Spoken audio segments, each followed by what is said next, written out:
Welcome to a Reality NSFW. I'm Lauren Pratt, along with my co-host Alex Trias. We are back to break down episode number 11 of the challenge Double Agents. And in this episode in particular, there was definitely some great strategy, and we will absolutely be talking about that. However, the great strategy led to huge disappointment at the end of the episode, for me in particular. Alex, how do you feel about the episode? I wouldn't say it was good strategy. It was strategy, but it wasn't what I wanted as a viewer. Obviously, I don't think a lot of people as viewers wanted. They want to see something more crazy than just throwing Devin down there. Throwing Josh down there would cause more chaos in the house among the Big Brother people, and you could have seen division there. But it is what it is. We had some craziness at the end of the episode that we will definitely talk at the end of this podcast about and speculate what can happen. But for now, we can start from the top. So we have Amber B coming back with her skull. Darrell sort of just eyes up everyone who has a skull. And essentially the theme is he needs to get down there and get his skull. Amber B celebrates with Big T, but she doesn't like the fact that she was blindsided. Well, no one likes the fact that they were blindsided, but she needs to get over it because ultimately she got to go against probably the easiest person you could go up against in Amber M. She came back with her gold skull. She shouldn't be mad about it. I know being blindsided sucks, but you came back with your gold skull. Yeah, it's one of those things when we talked about it before, like with the Teresa and Cam of it all. Like, yeah, I blindsided you somewhat, but you got your skull. So like even with me blindsiding you, you got what you ultimately wanted. You have your ticket currently to get into the final. So you shouldn't be that mad, especially since really you should be thankful that Gabby gave you the smallest person in the house to go against. So you were able to just dominate. Like I really just brush it off at that point. And you're also seeing exactly what type of elimination you're going into. And sometimes being blindsided in the challenge is great because you don't have to prepare yourself ahead of time. You just have to know, all right, I'm going in right now. I'm just going to go balls to the wall. And if you're spending time thinking about it all day long, knowing that you're going in, you can psych yourself out.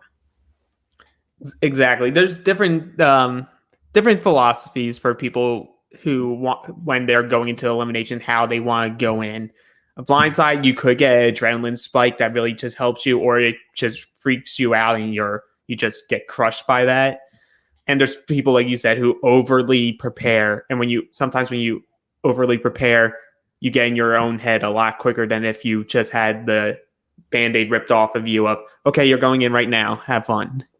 Yeah, it just depends on who the person is. Everyone's different. Some people thrive with the blind side because their adrenaline's pumping. Other people want to be fully prepared, have that mindset, yes, I'm going in, and I know who my opponent could potentially be.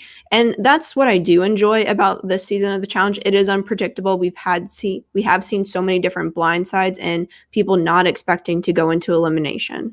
Mm-hmm. Yeah, and then we do get one more comment about Amber B, and we've said Amber B stands for backstabber. It stands for I forget what the other one was, but apparently now the B stands for fake, according to Kyle. Well, we have heard from not only Kyle, but Amber M also called Amber B a fake bitch. So, if multiple people are saying it, it might be true. I don't know, but you also have to remember those people are on a different side of the house. I feel like there's more that people need to understand what the definition of fake is. Like there's a difference between being fake and being friendly. And I feel like overall, Amber B, like you could say it's fake because she's talking with people that she doesn't like, but you also have to be friendly in this game. Like Devin's being nice to Amber B. We are not calling Devin fake there. We're just like, oh, he's a shithead. Well, if you look at it from Amber B's perspective, she might actually enjoy interacting with people that aren't in the Big Brother Alliance. She's just associated with them because she knows they're going to ultimately help her get to the final and potentially win the challenge. Mm-hmm. Now, we saw with the Rookie Girls Alliance that she supposedly was part of, she might like hanging out with them better. We don't know that. And so you can't necessarily say someone's fake if they're good at talking with a variety of different people. That's just her personality. She's very bubbly, upbeat. Yeah, exactly. And speaking on that with the numbers, that we get a key confessional from Darrell he in this segment where he says normally he wants to be low key, play the middle, find his time, but he's like, but I'm partnered with Amber B and she's with the Big Brother Alliance. So because I'm linked with her, I'm linked with Big Brother, and so maybe I can learn a few things too. Darrell knows that the Big Brother Alliance, they're very social. They're good at interacting with different people within the house. Josh, maybe not so much, but if you're looking at Casey, Casey is a solid player. She's able to talk to people and they genuinely enjoy being around her. And Darrell is associated with that group. And if he turns against them, that could hurt his game potentially. Yeah, we can just, because not a lot happens this episode, we do get a lot of dynamics. We don't get a lot of other substance and meat and potatoes talk here. We can talk about Casey here and really about the Big Brother people. I think among the Big Brother people, it's Casey, Fessy, Josh, Amber, and at the time Lolo. Correct? That's all the Big Brother people in the house.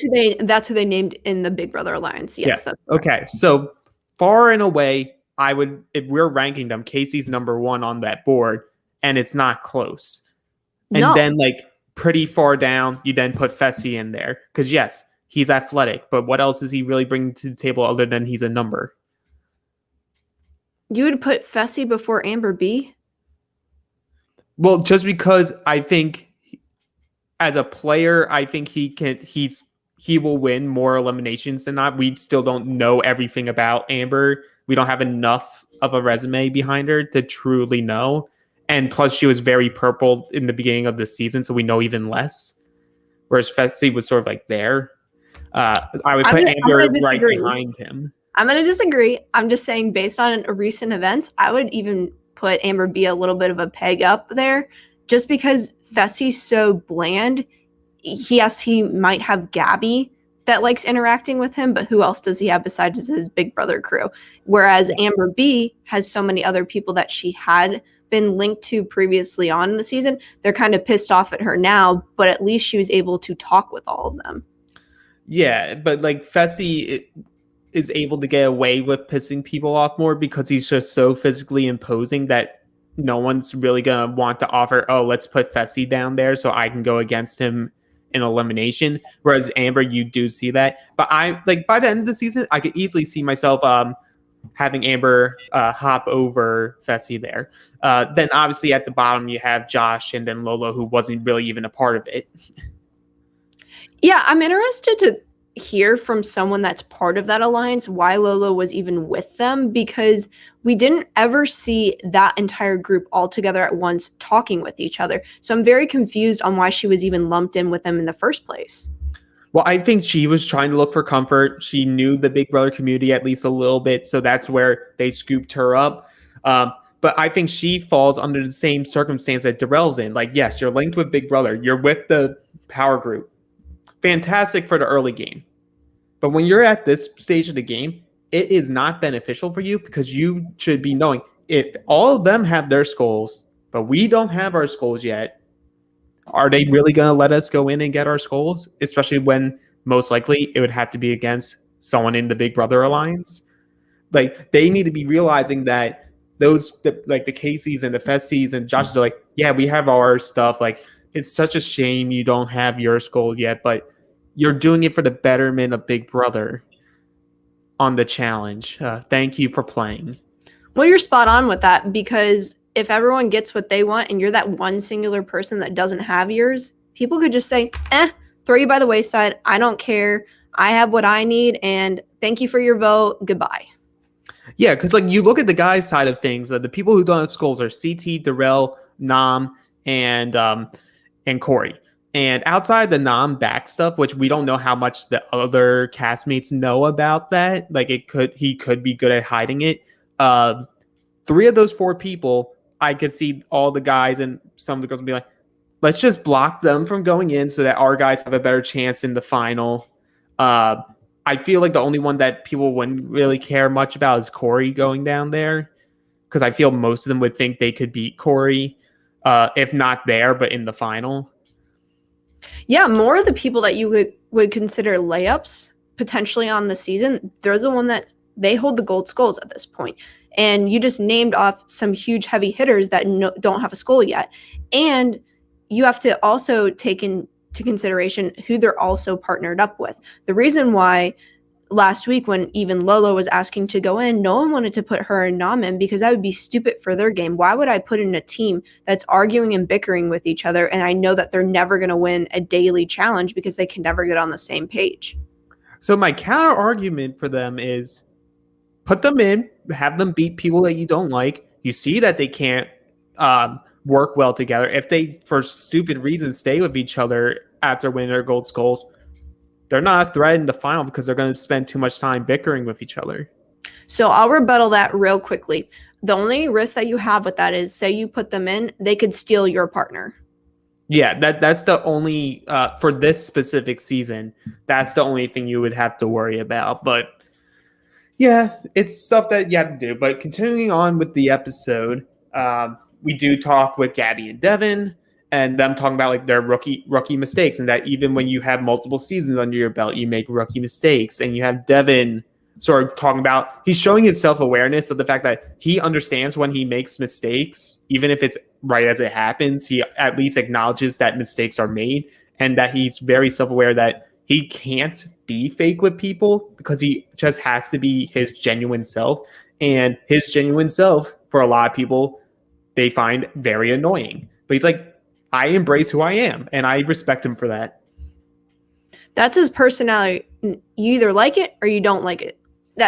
That's how you have to go based off of. However, I do agree with you there. At least he's aware of himself and he can fully admit it. You know how some people, they don't understand other people's perception of them, and then they can't, when they make a mistake, they can't own up to that mistake. He at least acknowledges his mistake, says, I sucked ass last week, and I'm gonna try and do what I can to recover from it.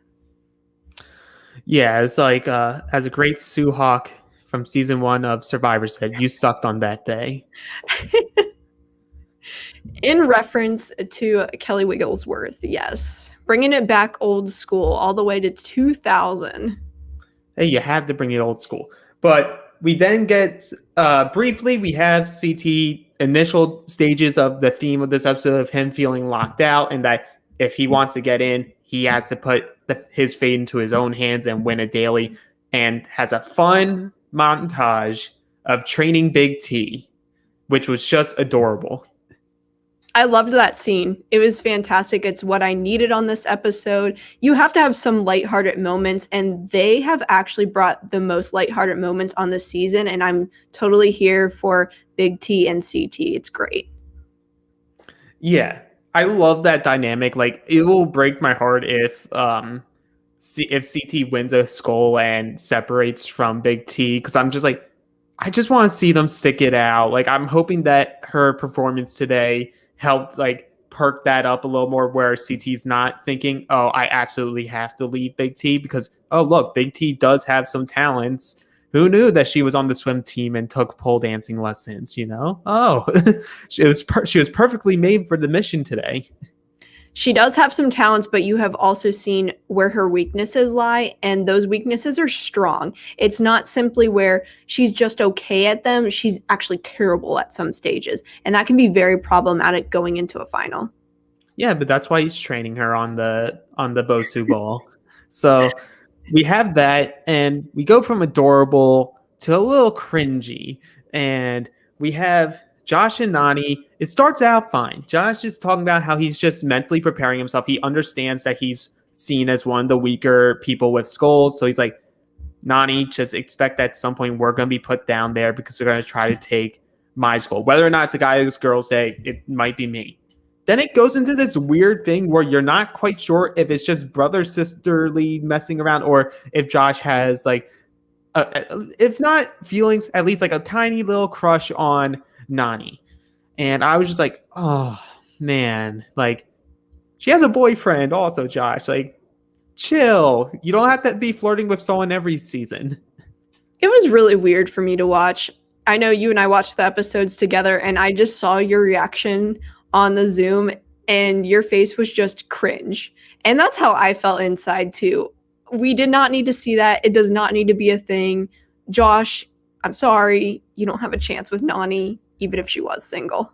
Like, I feel for Josh. I feel like I'm in a very similar situation as Josh, where I'm just like, oh, if like I have feelings for someone, like, oh, you have that little puppy dogness of like, oh, I think I'm being smooth here, but you're totally not being smooth. Like, I can own that. I don't think Josh can, but I feel for him in that way. Everyone wants to find love.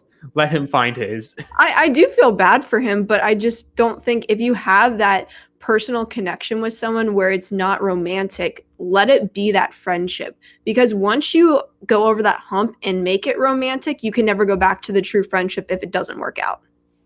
Yep, absolutely.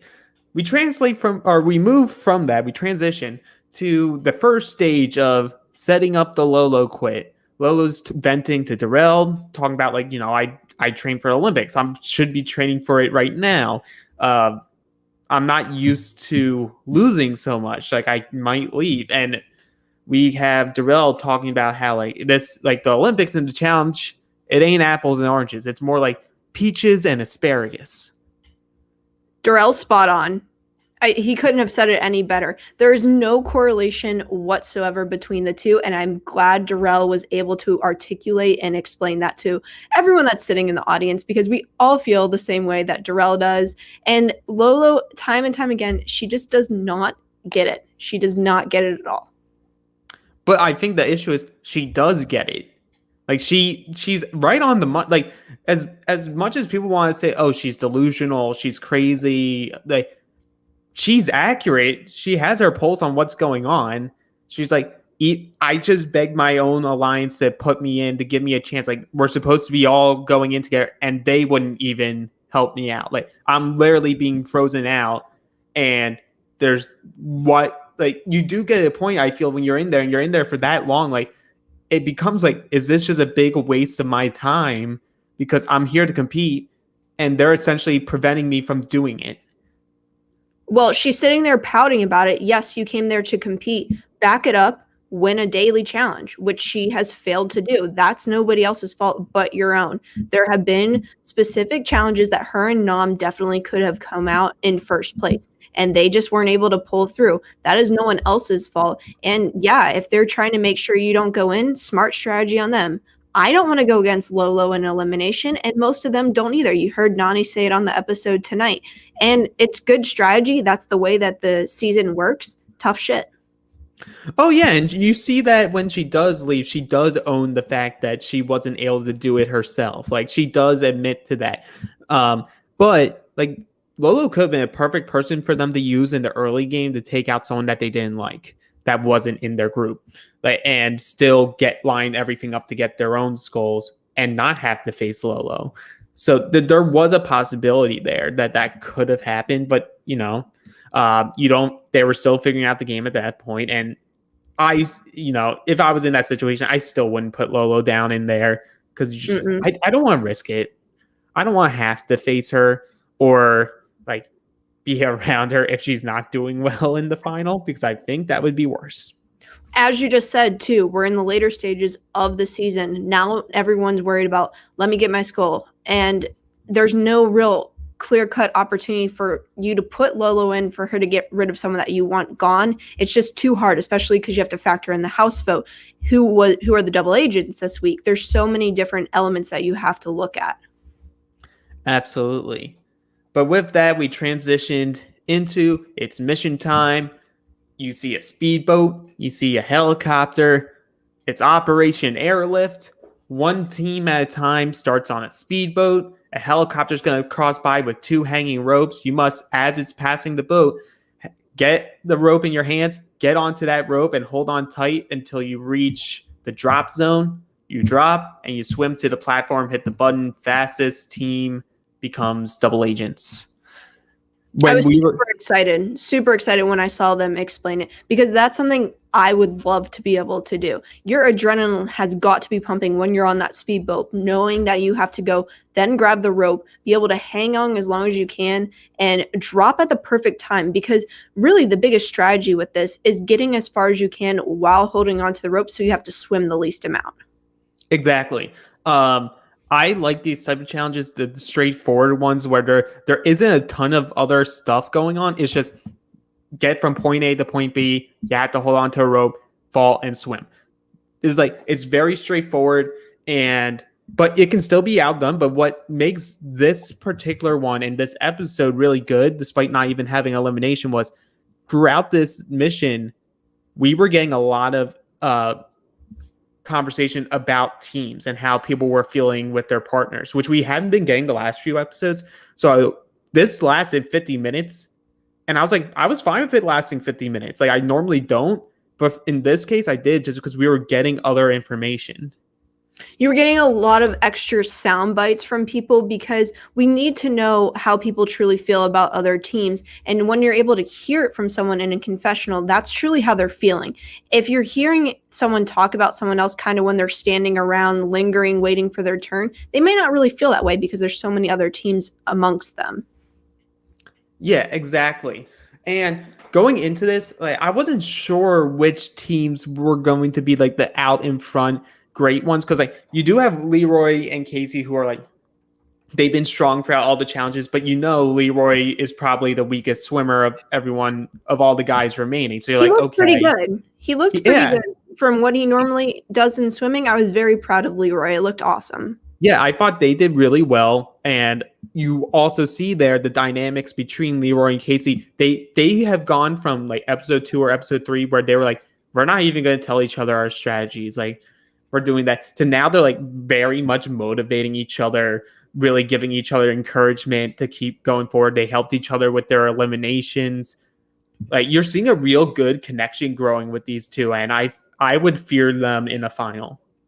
Me too. The communication between them has grown so much stronger, and I can't wait to see how it develops even more. I don't see them as being a team that's going to get sent home. I think they're both going to end up in the final, and I'm hoping that they stay as partners because I think that might be their best shot at winning if they're together.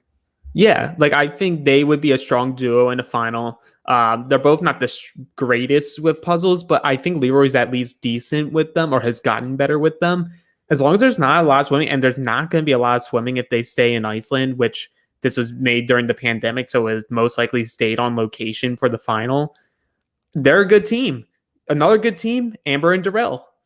Darrell wants his gold skulls, and you know what? They looked good their entire performance there. Like, they were very consistent. You never really saw them struggle. Both of them were good swimmers. Amber B, I want to give her more credit than most people probably will, only because she didn't seem as though that was that difficult for her to hold on to the rope. She just grabbed it, went. She didn't have anything on her facial expressions that made us think that she was struggling. She looked awesome, and so did Darrell. I think that they could be a team to watch out for. The problem is Darrell needs to at some point get his skull. If he doesn't get his skull, he could be out of this game. We don't know. Yeah. But we've also seen that if Darrell gets his gold, they're one of those teams that will not separate with each other. They like each other. They work well with each other. But with the Amber thing and with this challenge, what benefited her is her muscle mass isn't big. Like, her muscle is more lean and toned and more that wiry style strength and body type. So, and she's not heavy. Like, she's I would assume she's fairly light. So between being muscular but also not having all that body mass probably helped her a ton in this challenge. For sure. I couldn't agree more. They were a team that looked good, but I do want to talk about some of the teams that were piss poor, and it was great. I was cracking up. I don't know who you want to start with. I guess we should just start with the obvious, Josh and Nani, because then it leads up to another team that karma bites you in the ass. Yeah, we can skip forward and do those two. So we start with Josh and Nani. Josh and Nani, like, we're both really good swimmers. Like, they think they're the best swimmers for the guys and the girls. I don't really know that. We haven't seen enough of that to really prove that. Like, I know Josh did pretty well with the swimming challenge in Total Madness, so I wouldn't put it past that he's actually a very good swimmer. I don't know that much about Nani being an excellent swimmer over some of these other people, but I bet they're above average. But goof gonna goof. Like, I don't know what happened there where like Josh just didn't see his rope, or if he felt that rope was just already too far gone for him. So he goes and grabs Nani's rope, and his mindset was, well, maybe we could both get onto this rope. No way. But he was too far away from that rope too, and it messed up Nani's grip getting onto it, and she just fell off of it. So they get DQ'd. I think that Josh missed his rope already by the time he was trying to go for Nani's rope. Yeah. The other thing is, I give him credit somewhat, I guess, for trying to think that maybe that they could both hang on to the same rope, but there's no freaking way that was going to happen. And the worst part of it is Nani got wet and Josh didn't. Yeah, it was a shame. But then they got so upset over Devin constantly badgering them over how bad they did that they had to remove themselves from the group and walk very far away so that they could have their little emotional fit and get it out of their system. But they're like, even Nani's like, I just want to punch Devin in the face. Smart move by them. They removed themselves from the situation. Of course, Devin's going to continue to instigate. That's what he does. But they left the situation, went and took a breath, recovered, came back to the group. It's better than me watching Devin versus Josh because that sometimes really annoys me and gets under my skin. Yeah. And I feel like it just goes back to what Devin said. Like, I can't stop myself from being myself, and I just want to shit on Josh. So I'm going to shit on Josh. I think he was feeling there, like, house could be pretty split, but I'm like, it's going to be me or Josh going in regardless. Yeah. So I'm just going to have fun with this. Like, I know there's a good chance I'm going in. So why not just be myself and shit on him? Then we fast forward. We go through some teams.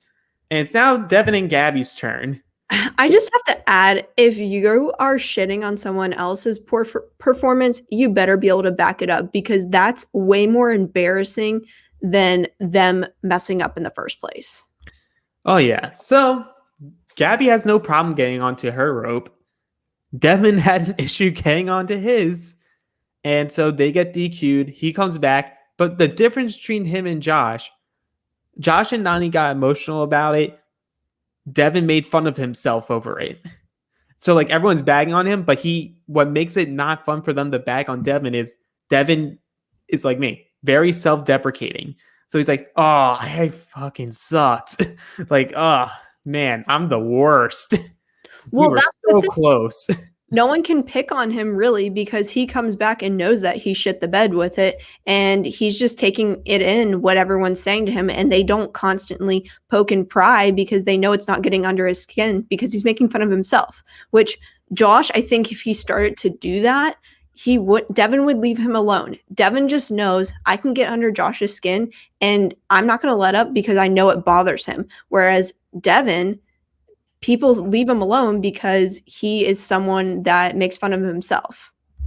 Exactly. Like, I feel if Josh was able to make that next step and like be able to curb into the jokes, less jokes would happen. And I think he would actually come off more endearing to the general audience. Because like, okay, we can support this guy. He's not the lovable goof, little clumsy at times, but has a good heart. He loves his people. He'll die for his people. Like, all that stuff about Josh makes him a great like asset to you if you're an alliance member with him. But like how he is currently makes the people who he isn't aligned with make. I will also like to add, obviously there's editing involved, and I'm sure that when they've been editing this season, they've shown us mostly Josh's bad moments and really not that many of his good, which I feel bad about because I do think he is a really good person and he brings a lot to the table. Obviously, Casey and him are super close. Nani loves Josh. There's certain reasons why all these people gravitate towards Josh, and then there's reasons why other people distance themselves. However, we haven't been able to see those heartfelt moments with Josh as much this season as we have seen for other people. And that's editing. You're going to have people that are going to be portrayed as the villain, as someone that you really don't want the audience to necessarily root for. And then I'm sure Big T even had moments where they weren't great, but they're not choosing to show those moments because they want us as viewers to root for her. I can't believe that one. You oversold it. You almost had me, but when you said Big T could do something wrong, that's a fallacy because Big T does nothing wrong. She's an angel and a queen, and you will respect her. But Hey, you're coming anyway, from me. I just said I'm sure Big T had a particular moment that wasn't a shining moment as we have seen, and they chose not to show it because they want to show us every single good thing that she does. oh yeah, I know. I'm just giving you a hard time, and we You're give Josh a hard you're time. getting me stirred up now. You're riling me up. I know what you're doing, and I'm not here for it. Well, we also give Josh a hard time, but I do want like I know he doesn't listen to this, but like I do appreciate what Josh brings to the show. I know a lot of other people are like, oh, like get off my TV type of heat. It's a wrestling term for that. It's like we don't even want you on that. That's how much we don't like you. I think he brings something to the table, and it's a special ingredient in there that is needed, even though people want to say it's not. But we have two more teams that did not do well. We have Fessy and Anissa, who Fessy gets on the rope, leaves Anissa hanging because, as Anissa said, she fell down her rope like a piece of poop. Oh, man. And I think that is also a moment where Fessy's saying to himself, this is why I don't want Anissa as a partner, because she wasn't able to hold her own in that situation. And we've talked about this before. Anissa has her strengths, also has her weaknesses, and I've spun that as well with Big T. Yeah, Anissa is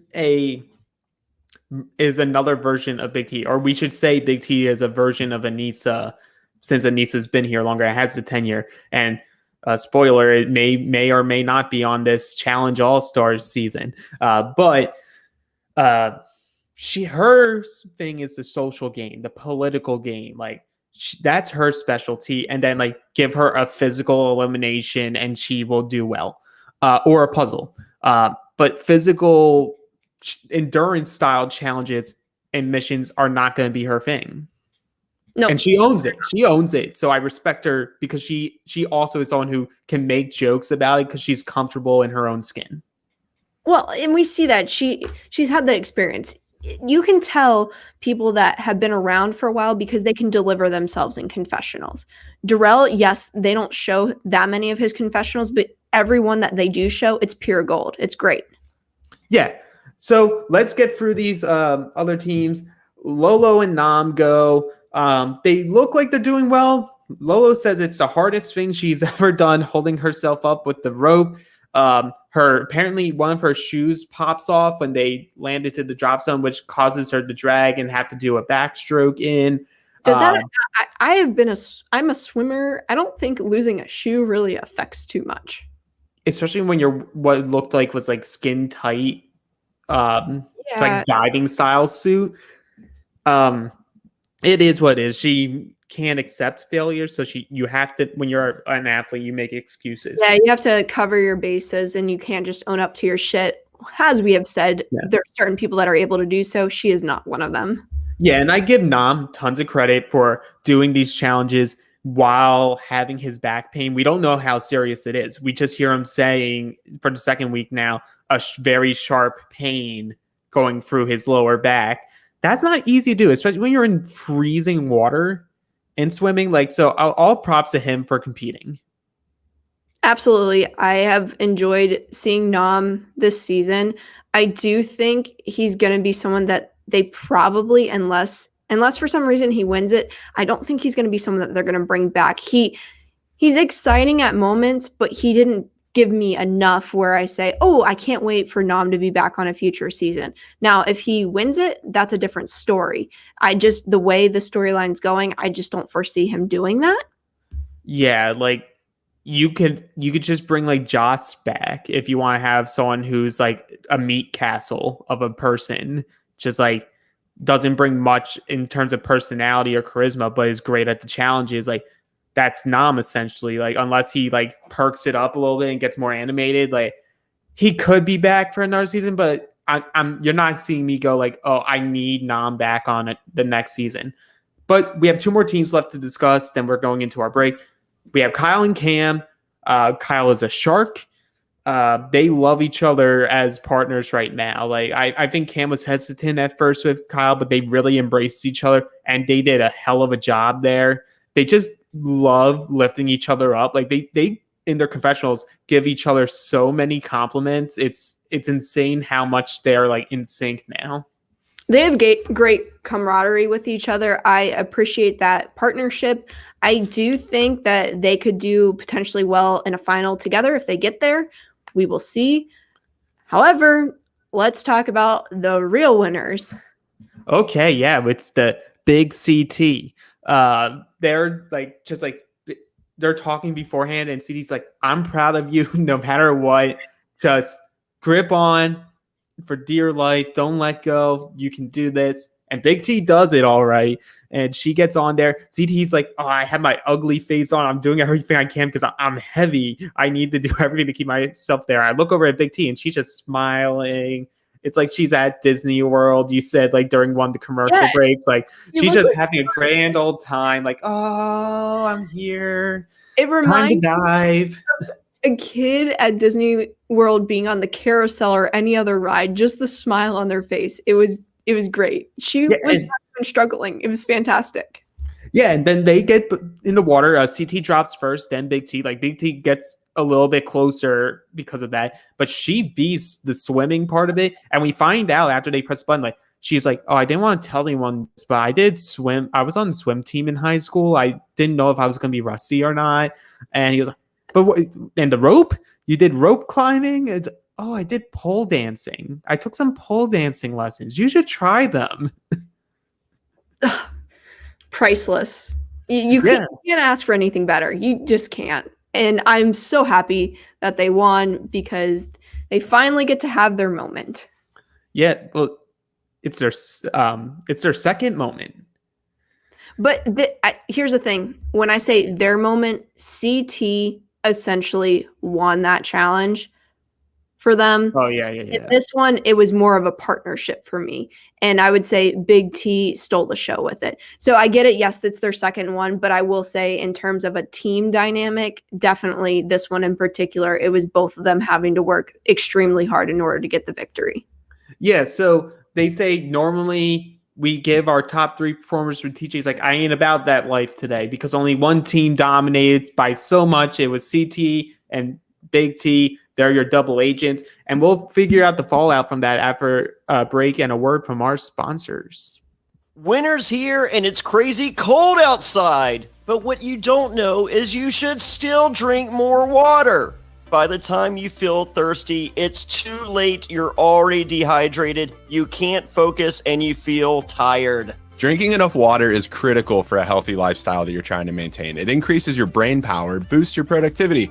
It can prevent headaches and it'll increase your focus. Not only that, it improves your skin and mood, and it can help with your digestion and give you energy. Wow, it also prevents bad breath and can help you lose weight. But how much water should you drink each day? 10 cups? A gallon? The good news is that it doesn't have to be so complicated. That's why I start my day with Hydrant, because Hydrant helps you hydrate faster. Hydrant has created a refreshing electrolyte powder that you mix directly into water to more efficiently and effectively hydrate your body. It hydrates you quickly and keeps you going for longer. Each rapid hydration mix has the 4 essential electrolytes that your body needs: sodium, potassium, magnesium, and zinc, and it packs a punch to help your body hydrate fast and stay hydrated.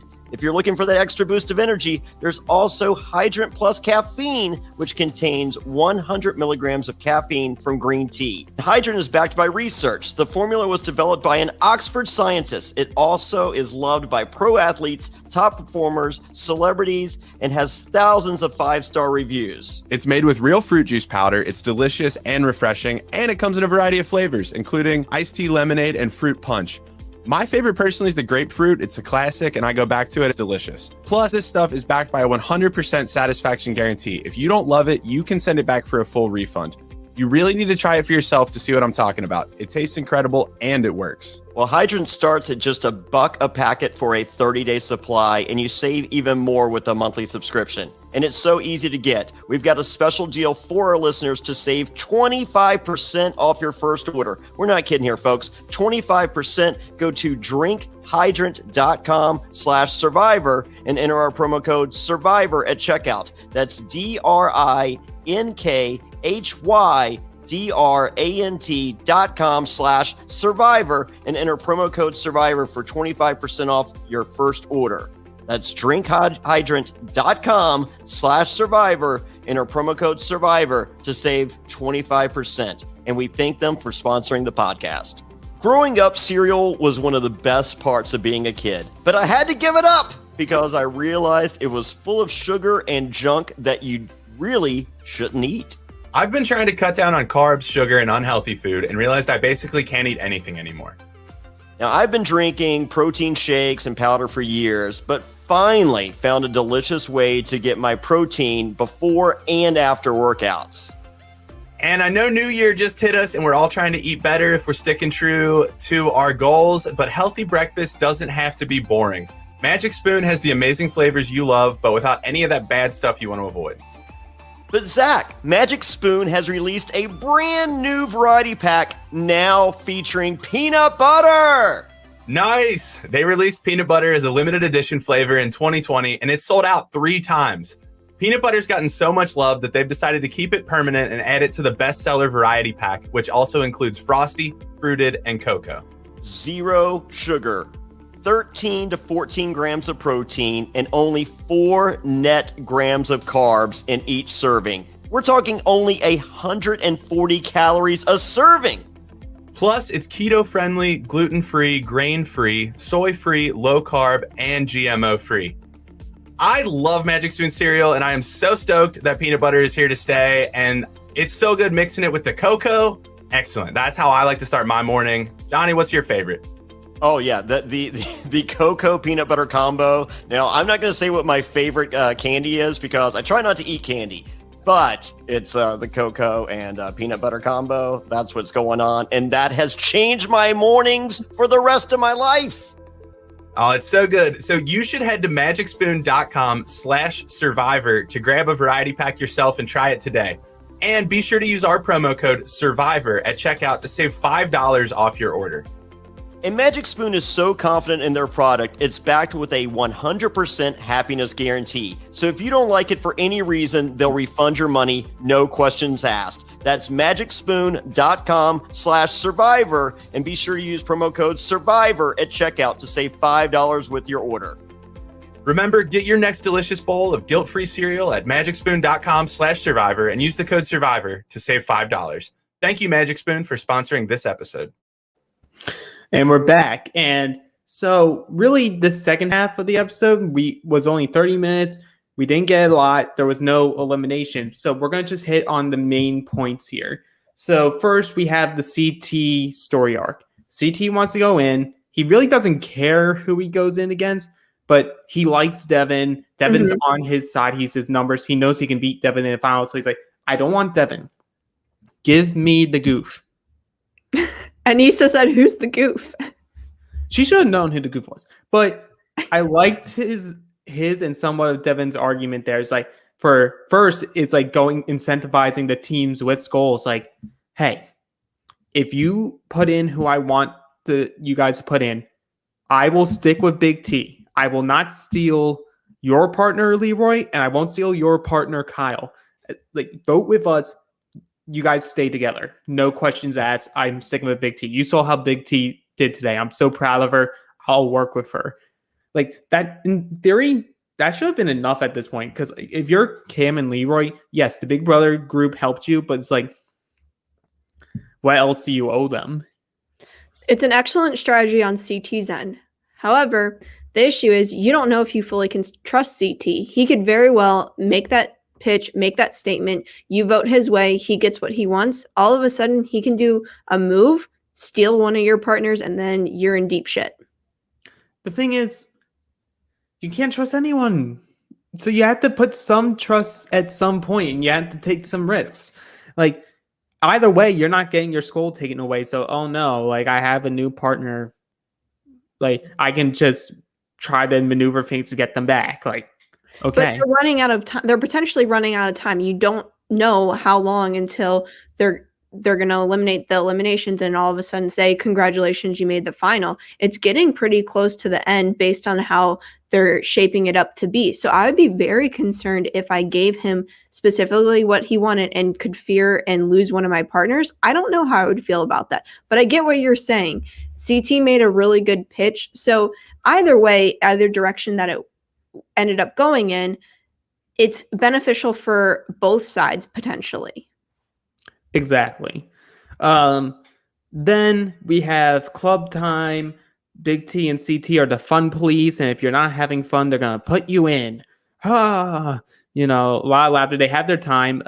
Then we have this little mini thing of Gabby being upset that Devin allowed Amber to talk to him, and has an argument with Devin after the club about it. But he's like, you talk with Fessy and Josh, who want to put me in and have been against me the entire game, but I'm the bad guy. I can't do anything right. Like, she talked to me. Like, I didn't go out of my way to talk to Amber. She approached me. So I feel like it was just some pettiness on Gabby's part.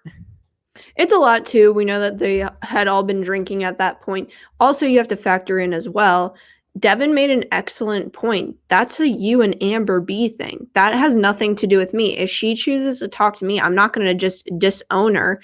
Now, Devin does do that with some people who refuse to talk to them, but he chose to talk to her. If Gabby wants to go and squash the beef with Amber B, she has every right to do so, and Devin's not going to be upset about it. Yeah, and for me, I feel like Devin was obviously doing that because of who Amber's partner is. He knows he can't get Amber's vote, but he's like, maybe if I can just be nice to Amber, that helps put some goodwill in towards Darrell, and Darrell will make the decision. Because we see all eyes are on Darrell, because essentially everyone that was Big Brother and Nani and Anissa, they're going to be voting for Devin.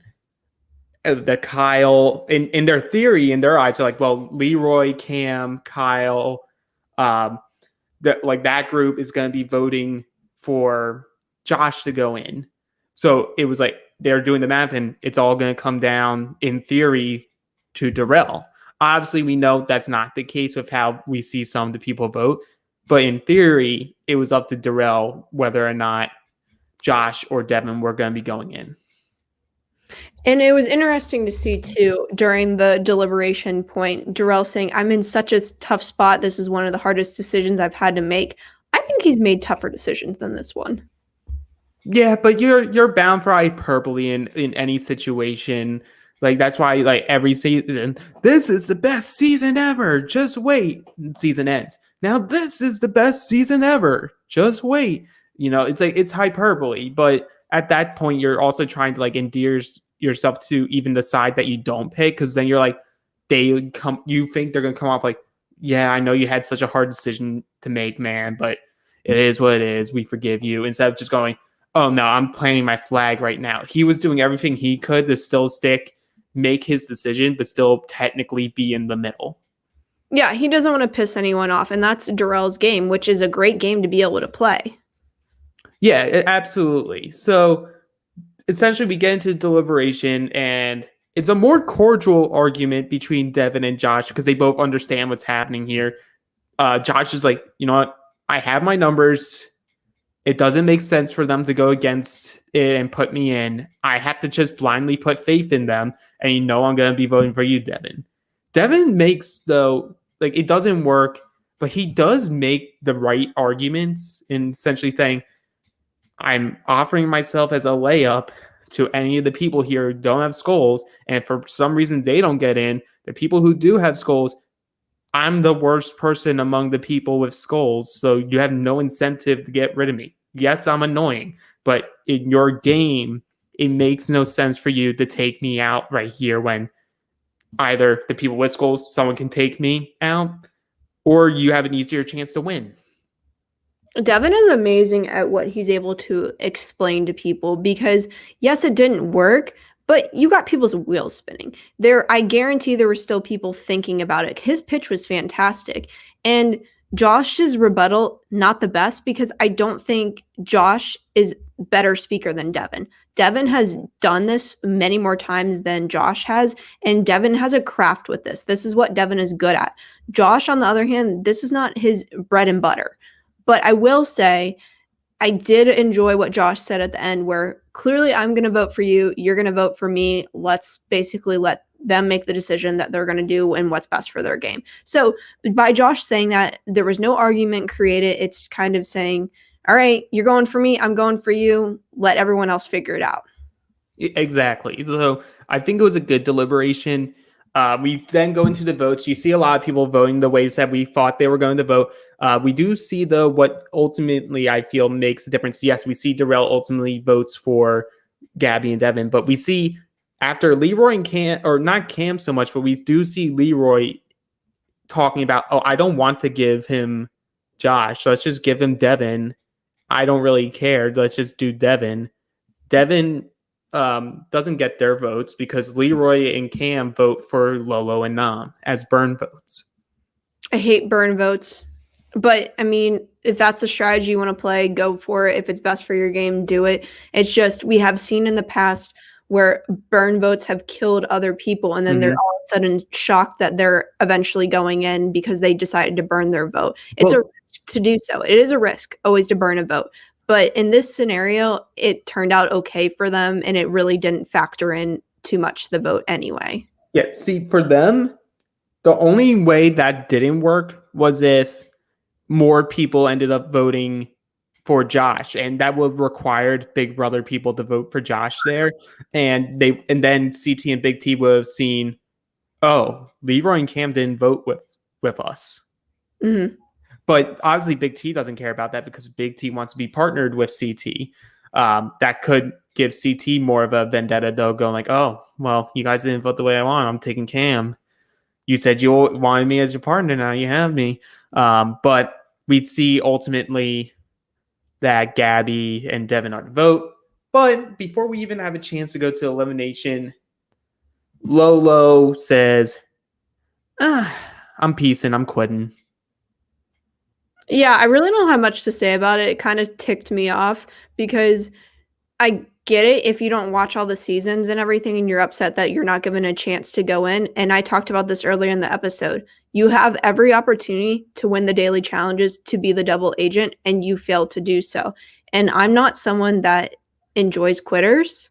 It kind of pisses me off because there's other people, other competitors that want to be able to be on the challenge. And she has a name for herself. And by her being an Olympic athlete, you would think she'd be the last person to quit at anything she does. Yeah, there's not much to say here. Like, thanks for coming. See you never. I mean, TJ's the line. And the fact that when we did go into the crater, TJ never said anything, didn't even mention her name at all. Normally, he mentions the quit when he gets the entire group together, and he didn't mention the quit at all. Now, we might see that in the next episode. I don't know. But TJ was probably very ticked off with this one. It's a different situation than Leo. Leo's situation does not even compare to this. Lolo just packed up her stuff because she was frustrated by the way the game was going. She was upset that the game wasn't in her favor. Too bad, tough shit. It doesn't go the way you want it every single season. We've seen it happen many times where good competitors go out early, just the way the season's broken down, and they come back and are able to show us that they're capable of winning. Yeah, absolutely. She took her ball and went home.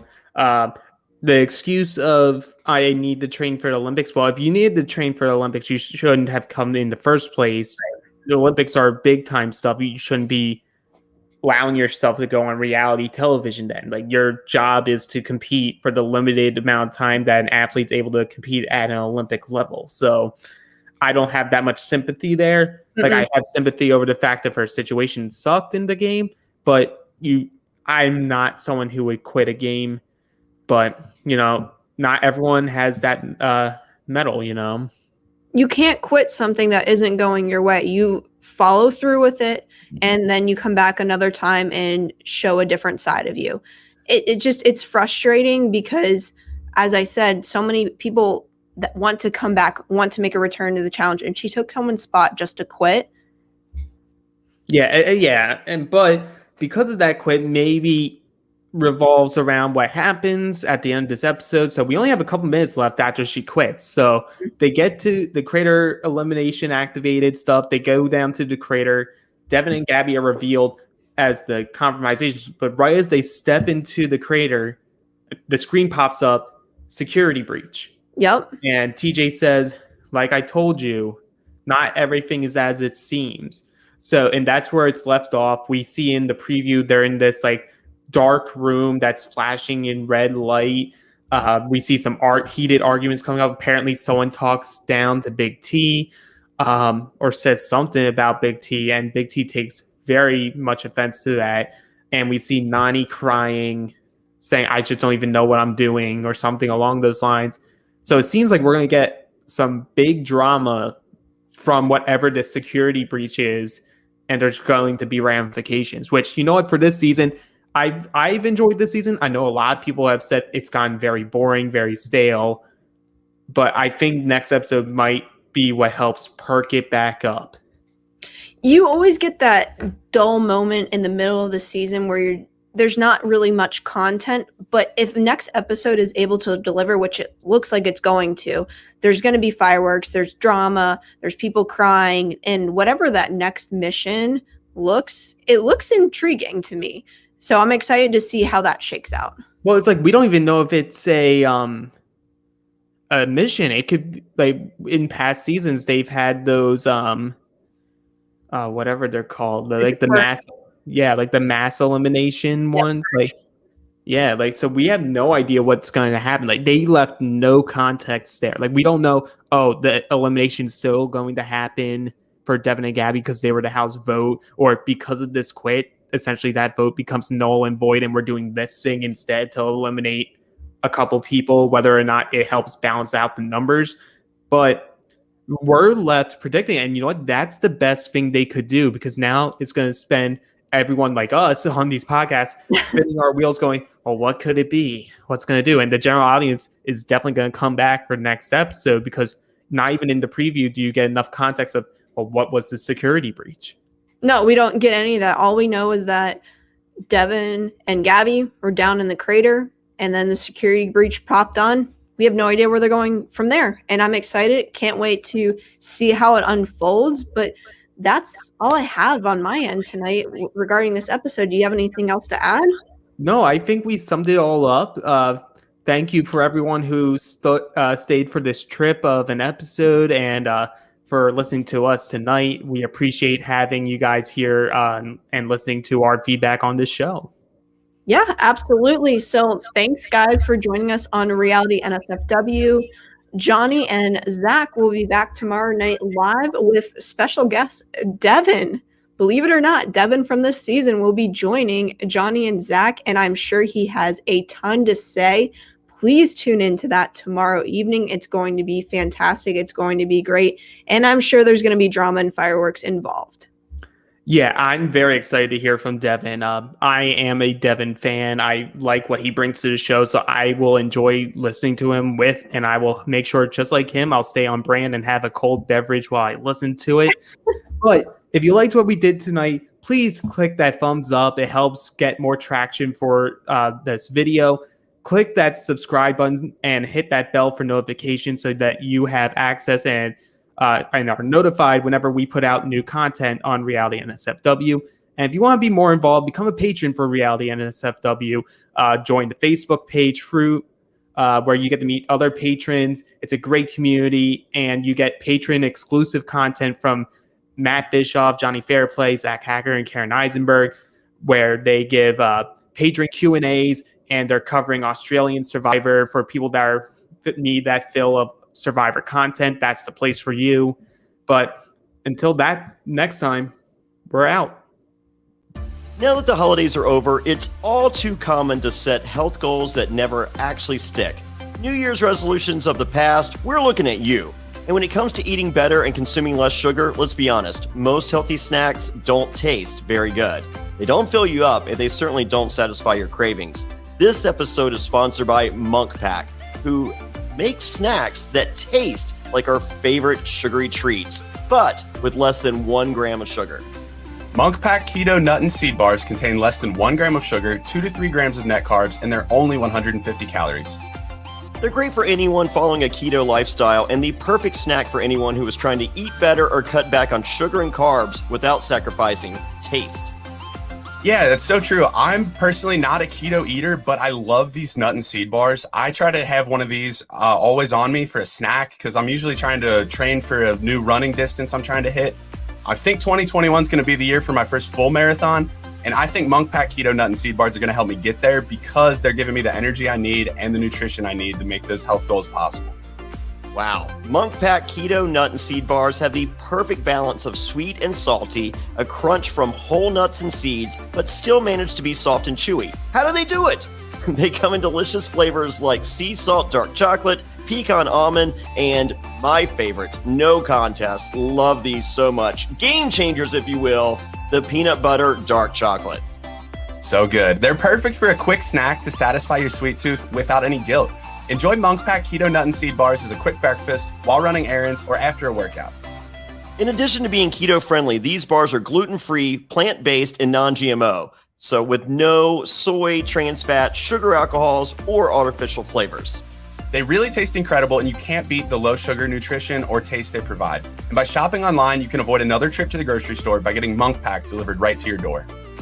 Try it for yourself and see. And we have a special deal for our listeners. Get 20% off your first purchase of any Monk Pack product by visiting monkpack.com and entering promo code SURVIVOR at checkout.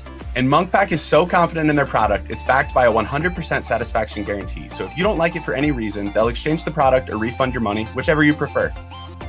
So to get started, just go to monkpack.com, that's monkpack.com, and select any product, and then use promo code SURVIVOR, they love it when we do that, at checkout to save 20% off your purchase. Monk Pack, delicious, nutritious foods you can count on, and we thank them for sponsoring the Reality NSFW podcast. Any fool can climb a wall or crawl through sand, but as every fan knows, Survivor challenges are won or lost at the puzzle. The most successful players are puzzle masters, and you can be one too. Fairplay, Perplexers Puzzles creates handmade miniature replicas of many of Survivor's greatest and most challenging puzzles. Find out if you have what it takes by visiting the Perplexers Puzzle store on Etsy or simply visiting survivorpuzzle.com. Enter promo code FAIRPLAY, FAIRPLAY, at checkout for a 10% discount. And let me tell you, I'm hanging out on my patio on these beautiful summer nights.